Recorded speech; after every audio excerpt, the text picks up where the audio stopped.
Hello दोस्तों, comics hero channel पर आप सभी लोगों का स्वागत है।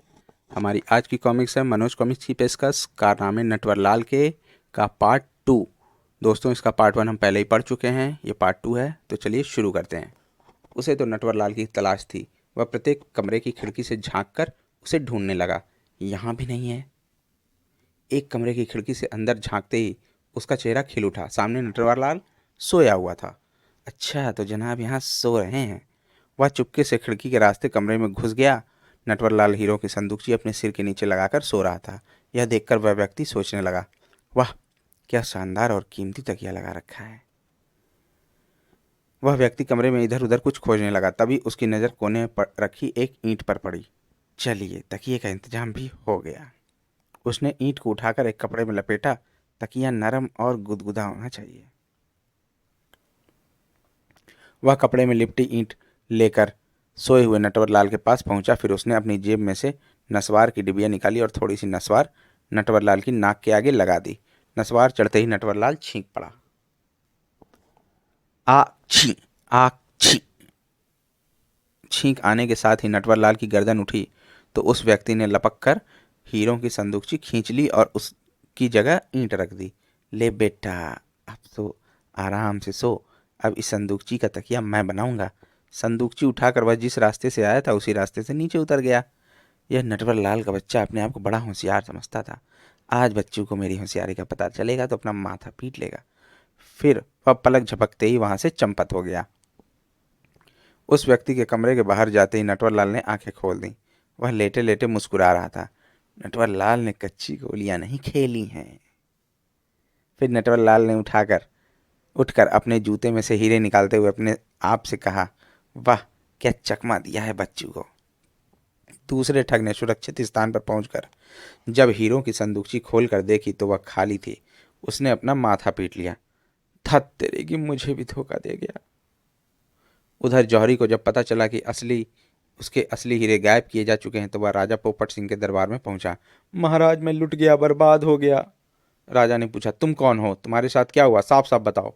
जौहरी बोला, महाराज, मैं एक जौहरी हूं और आपकी राजधानी में ही मेरी दुकान है। फिर जौहरी ने नटवरलाल की ठगी का सारा किस्सा बयान कर दिया और कहा, महाराज, मुझे मेरे हीरे वापस दिलवाइए वरना मैं बर्बाद हो जाऊंगा। मेरा सारा धंधा चौपट हो जाएगा। हुजूर, मुझे शक है इस धोखाधड़ी में नटवरलाल का ही हाथ है। महाराज पोपट सिंह ने भरे दरबार में घोषणा की, पूरे राज्य में ढिंढोरा पिटवा दिया जाए कि जो भी नटवरलाल को पकड़ कर लाएगा उसे मुंह मांगा इनाम दिया जाएगा। अगले दिन गली गली में ढिंढोरा पीटकर राजा का ऐलान सुनाया गया। सुनिए सुनिए सुनिए, राजा पोपट सिंह का ऐलान है कि जो भी नटवरलाल को पकड़ कर लाएगा उसे मुंह मांगा इनाम दिया जाएगा। ठग नटवरलाल ने भी यह घोषणा सुनी। अगले दिन नटवरलाल घोड़े के व्यापारी का भेष बनाकर राजा के पास पहुंचा। उसके पास दो घोड़े थे। उसने राजा से कहा, महाराज, मैं ये घोड़े विशेष तौर पर आपके लिए लाया हूं।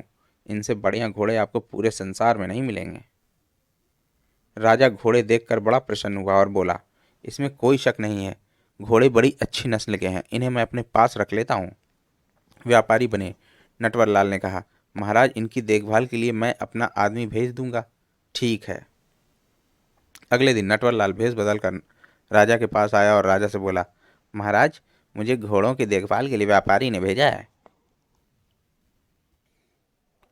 ठीक है, तुम्हारे ठहरने का प्रबंध यहीं राजमहल में कर दिया जाएगा। इसके बाद नटवरलाल वहीं राजमहल में रहने लगा। राजमहल में रहने वाले पर शक करने का सवाल ही नहीं उठता था, इसलिए नटवरलाल निश्चिंत था। राजमहल में रहने का मौका कब कब मिलता है। थोड़े दिन चैन की बंसी बजेगी। काफी दिन बीतने पर भी जब हीरों के ठग को पकड़ा नहीं जा सका तो राजा पोपट सिंह ने अपने सबसे चतुर 4 सिपाहियों को इस काम के लिए नियुक्त किया।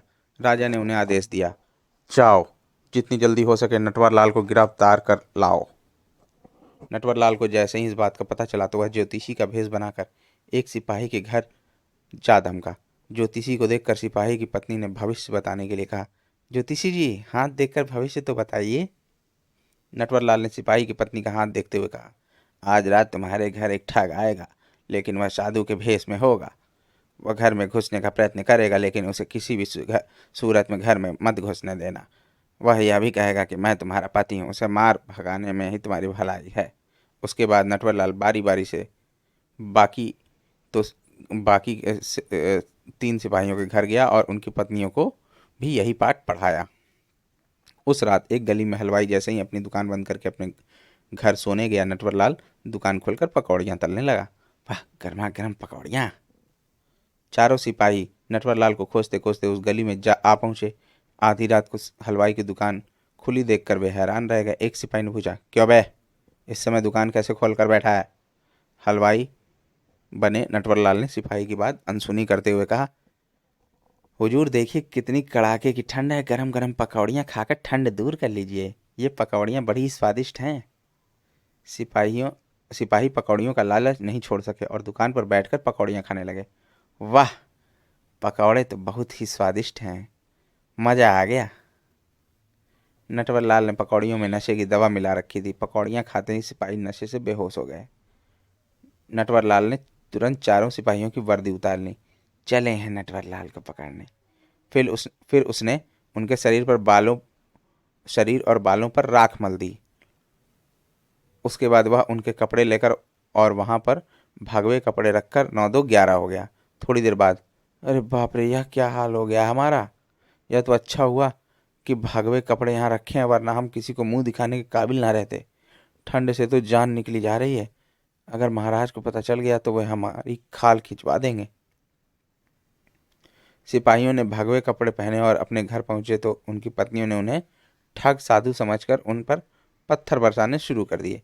अरे रे, यह क्या करती हो? मुझे पहचानो, मैं तो तुम्हारा पति हूँ। सिपाहियों ने मकानों की ओट में छिपकर अपनी जान बचाई। कहीं हमारी बीवियों को भी किसी ने भांग तो नहीं खिला दी? जब राजा को अपने सिपाहियों की करतूत पता चली तो उन्होंने उन्हें कड़ा दंड दिया और नटवरलाल को पकड़ने का जिम्मा अपने मंत्री फोकट सिंह को सौंपते हुए कहा, नटवरलाल ठग को पकड़ने की जिम्मेदारी तुम्हें सौंपी जाती है। जो आज्ञा महाराज। नटवरलाल को यह खबर मिली तो उसने उसी रात एक बुढ़िया का भेष बनाया और एक टूटी फूटी झोपड़ी के बाहर बैठकर चक्की चलाने लगा। नटवरलाल की खोज में निकले मंत्री फोकट सिंह ने जब एक बुढ़िया को रात में चक्की पीसते देखा तो वह घोड़े से उतरकर बुढ़िया के पास पहुंचा। बूढ़ी माँ, इतनी रात को चक्की क्यों चला रही हो? क्या करूं अन्नदाता, रात के अंधेरे में चोर ठग डाकू अपने घोड़ों के लिए चने पिसवाने आ जाते हैं तो उसके बदले में मुझे काफी पैसे मिल जाते हैं। यह सुनकर मंत्री ने बुढ़िया को बताया कि वह भी नटवरलाल को ढूंढने निकला है। फिर बोला, बुढ़िया माँ, यदि आप नटवरलाल को पकड़वा दें तो मैं आपको मालामाल कर दूंगा। फिर बुढ़ापे में आपको काम करने की ज़रूरत भी नहीं रहेगी।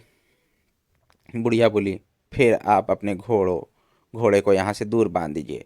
आपको अपने कपड़े बदल कर मेरे कपड़े पहनकर मेरी जगह बैठना होगा। जैसे ही नटवरलाल यहाँ आए आप उसे पकड़ लेना। मंत्री ने सोचा कि किसी तरह नटवरलाल पकड़ में आना चाहिए। उसने बुढ़िया के कपड़े पहने और बैठकर चक्की पीसने लगा। नटवरलाल पकड़ में आ जाए तो महाराज मुझे माला माल कर देंगे। उधर नटवरलाल मंत्री का घोड़ा और कपड़े लेकर अंधेरे में गायब हो गया। मंत्री जी बैठकर चक्की पीसते रहो, मैं तो चला। रात भर मंत्री नटवरलाल की राह देखता रहा। जब सुबह होने लगी तो मंत्री को अपनी गलती का एहसास हुआ। लगता है नटवरलाल मुझे बेवकूफ़ बना गया। अब क्या करूं? मंत्री मुंह छुपाता हुआ बड़ी मुश्किल से अपने घर पहुंचा। राजा ने अपने मंत्री को खूब डांटा फटकारा और दरबार में घोषणा की, तुम सब नालायक हो, एक मामूली ठग को नहीं पकड़ सके, मैं स्वयं नटवरलाल के बच्चे को पकड़ कर दिखाऊंगा। फिर राजा ने घोड़ों की देखरेख करने के लिए तैनात नटवरलाल को बुलाकर कहा, आज एक घोड़े को खूब अच्छी तरह खिला पिलाकर तैयार करो रखो, मैं स्वयं नटवरलाल को पकड़ने जाऊंगा। जो आज्ञा महाराज। नटवरलाल ने इस बार धोबी का भेष बनाया और शाम ढले नदी किनारे पहुंच गया। फिर उसने अपने आकार का एक रुई का पुतला बनाकर झाड़ियों में छिपा दिया। बस महाराज के पहुंचते ही मैं अपना नाटक शुरू कर दूंगा। रात के अंधेरे में जब राजा नदी के घाट पर पहुंचा तो वहां एक धोबी को कपड़े धोते देखकर पूछा, क्यों भाई, इस समय कपड़े क्यों धो रहे हो? अन्नदाता, अब मैं आपसे क्या छिपाऊं, दरअसल इस समय मैं चोरों डाकुओं के कपड़े धोता हूँ। वे आधी रात के बाद ही कपड़े धुलवाने आते हैं। मुझे भी एक ठग की तलाश है। यदि तुम उसे पकड़वा दोगे तो मैं तुम्हें मुंह मांगी दौलत इनाम में दूंगा। नटवरलाल ने कहा, अन्नदाता, जैसे ही नटवरलाल आएगा मैं जोर जोर से बातें करने लगूंगा। आप हमारी बातचीत सुनकर यहाँ आकर उसे पकड़ लीजिएगा। राजा ने अपना घोड़ा एक पेड़ से बांध दिया और स्वयं अंधेरे में छिपकर खड़े हो गए। देखता हूँ यह नटवरलाल अब मेरे हाथ से बचकर कैसे निकलता है। थोड़ी देर बाद नटवर लाल ने झाड़ियों में से रुई का पुतला निकाला और उससे बात करने के अंदाज में ऊंचे स्वर में बोला, आइए आइए, बड़े दिनों बाद आए हो नटवर लाल जी, कहाँ रहे इतने दिन। फिर नटवर लाल ने आवाज बदल कर कहा, क्या बताऊं, जब से उस जौहरी के हीरे चुराए हैं तब से तुम्हारा राजा मेरे पीछे पड़ा है। मैंने सुना है कि वह मुझे पकड़ने के लिए ताबड़तोड़ कोशिश कर रहा है। धोबी बने नटवर लाल की आवाज सुनकर राजा चौकन्ना हो गए। अभी बताता हूं तुझे नीच, अब तू बचकर कहाँ जाएगा। नटवर लाल ने राजा को अपनी ओर आते देखा तो उसने तुरंत रुई के पुतले को पानी में फेंक दिया। छपाक। जैसे ही राजा नटवर लाल के पास पहुंचा तो नटवर लाल बोला, महाराज, वह ठग तो पानी में कूद पड़ा, वह देखिए। यह सुनकर राजा भी पानी में कूद गया और तेजी से तैरने लगा। आज यह नटवर लाल का बच्चा मेरे हाथ से बचकर नहीं जा सकता। आखिर राजा ने पानी में छिपे ठग को पकड़ ही लिया। लेकिन जब राजा ने अपने हाथों में पुतला देखा तो वे शर्म से पानी पानी हो गए। अरे, यह तो रुई का पुतला है। ओह, नटवर लाल मुझे ही मूर्ख बना गया। राजा ने पानी से बाहर निकल कर देखा तो नटवर लाल उनका घोड़ा लेकर वहां से रफू चक्कर हो चुका था। अगले दिन राजा ने घोषणा की, यदि नटवर लाल खुद ही मेरे सामने आ जाए तो मैं उसे क्षमा कर दूंगा और सजा के बदले मुंह मांगा इनाम दूंगा।